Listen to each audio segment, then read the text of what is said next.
Sign up for the Agranak Studios newsletter at agranak.com. This is the second part of a two-part video series about the Bastellus, or as we're calling it in this adventure, the Dream Eater, mostly so that we don't copyright infringe on TSR-owned content by Wizards of the Coast. If you've not seen that video, go watch that. Otherwise, let's take a look at what we wrote. Make sure you're subscribed so you don't miss an upload, and join the conversation over at the Agranak Cult Discord.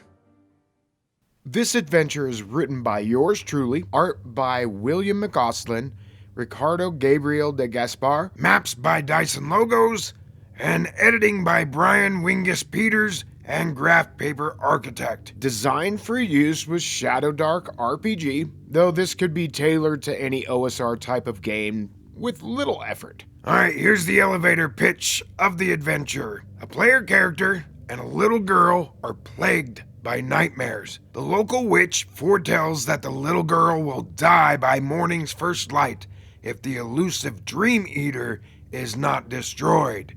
Will the adventurers be able to save the girl's life in time? Opening to the first page reveals some Murkbori-style occult dream items that go with the theme of the adventure, and also a corpse plundering or random findings chart. Some of the occult dream treasures, let's read a couple here. Number 6, the silent candle lights yet without flame.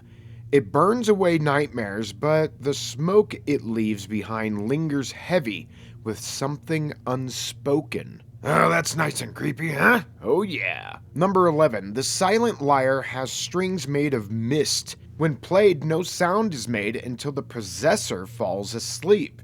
In the dream state, they can hear the melody echo, but when there's silence, an unsettling emptiness surrounds them. Ah, that's creepy as hell. Very nice. Let's read the corpse plundering stuff. Number 10, a dried human heart, blackened and shriveled. It smells faintly of incense. Occasionally, you hear a faint beat. Yeah, nice. Number 17, a single white feather, pure and clean. It seems out of place among the corpse. It is strangely heavy. Oh yeah. Are they helpful? That's up to the GM. These items really are there to set the tone of the adventure. Dark, dreary, and metal as hell. The adventure is designed as a one-shot for 3 to 5 players of 2nd to 3rd level. At least a one-shot was in mind. It could take 2 or even 3, depending on how many encounters are triggered. We've yet play-tested this, so that remains to be seen, I suppose. Now with a one-shot, things will be a bit railroady because you have typically a 3 or 4 hour period of game time to go from start to conclusion, so keep that in mind. Yeah, and a railroad's not a bad word. Just remember to give your players opportunity to affect what happens within the adventure, and for the most part, you should be good. On this first spread, you have the establishing of the adventure. A PC rolled randomly, and the tavern keeper's daughter named Nyla are being affected by horrific night terrors. The PCs are looking for answers, so they go to the Crooked Lantern Inn. The tavern keeper is happy to help, especially if the party tells the tavern keeper that one of the PCs is dealing with similar night terrors as his daughter. It should be established during the prologue before play that the PCs have in mind to talk to the little girl and possibly observe her sleeping. No need to beat around the bush, just get to it. So the PCs are at the doorstep to the Crooked Lantern Inn and knock on the door. That'll be opened by Tristan Todd, the tavern keeper. At one point, the little girl appears and she opens up to one of the PCs. Maybe it's the affected one that has the night terrors as well.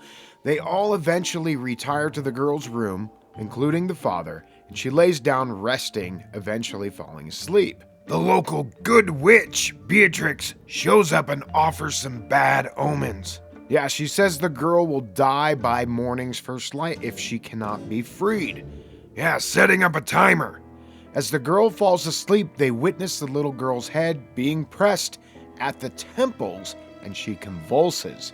The party knows something is in the room. If they attempt to attack it, it will do nothing to the creature, or at best, make it flee. The only way to stop the monster's attack is to wake up Nyla. Enter the town historian Finnegan.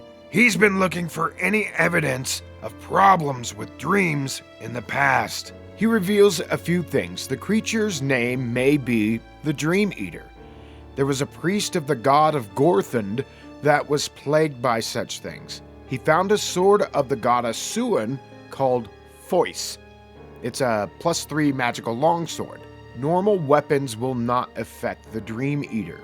The final resting place of that sword is probably with the paladin who wielded it, located at Gorthon's Sanctum, a church. Next, there's a scroll said to destroy the Dream Eater, possibly only in the bedroom of Edel the wizard at his tower.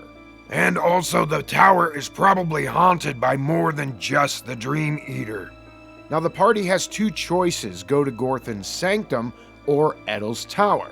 Outside of Gorthon's Sanctum are two encounters. A ghost that warns the party of Gawain the Unbroken, that's the paladin. And a halfling-like creature named Orlus, covered in soot, that is helpful to the party but vanishes after giving them some help. The following page outlines the rooms of the sanctuary. There's a possible combat with a glass golem, made of stained glass that attacks, or may not if the party has some of the soot from the pyre of the priest rubbed on them. There are some possible encounters, and then the PC should eventually find the tomb of Gawain the Unbroken behind a secret door. Inside the sarcophagus is the sword Foice. Next, the party should head to Edel's tower.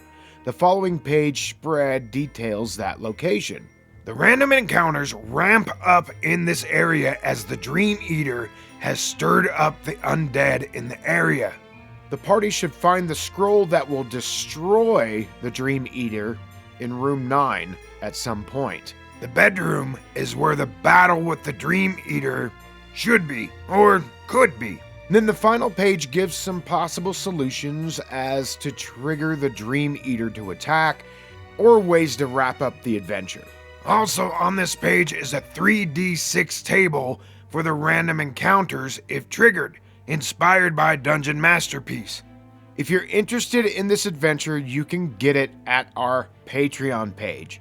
Those that are members can pick up the adventure as part of their membership for free, or rather as a perk. And if you want to pick up the adventure without becoming a Patreon member, you can do so for $3 on Patreon. After some playtesting, it will probably end up on drivethrurpg.com. Let us know what you think about this little scenario and leave it in the comments. It would really help out the channel. Alright everyone, thanks for stopping by Agranak Studios today, and we'll see you on the next one. Later. This video was brought to you by the generous support of our patrons. Consider becoming a patron so you can help us make more content like this. Or get yourself a t-shirt below. Later. Alright, do this and do that and do this and do that. And watch this video.